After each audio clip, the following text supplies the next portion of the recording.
Hello, Asta here and welcome back to my channel. I hope you all had amazing and lovely relaxing Christmas, and New Year's is quickly approaching, and hopefully now, fingers crossed, 2021 will be much better and much brighter and much positive than this year. But to finish off this year with a touch of glam, I've decided to do this New Year's Eve makeup. Of course, it wouldn't be a new year without a little bit of sparkle on the eyes.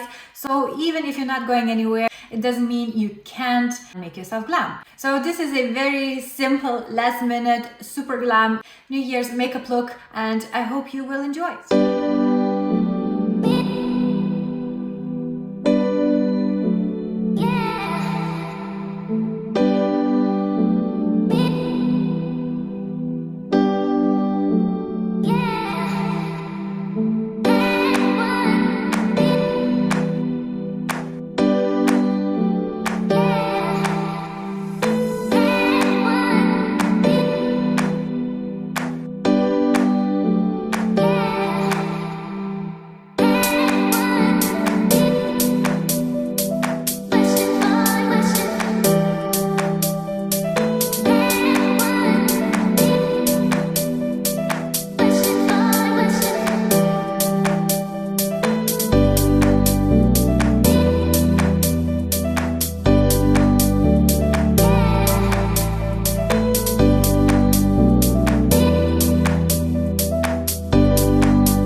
So here is the finished look. As you can see, it's not that difficult. If you're not into liners, of course you can skip the little wing at the end, but this is my take on New Year's glam. I just want to say big thank you who joined my channel this year, and I really appreciate you all, and I really appreciate your time watching my videos. I hope you're enjoying them, and hopefully now next year I'll be able to create content that you really like and you're really interested in. So for now, I'm wishing you Happy New Year, Happy New Start, and I'll see you in the next year.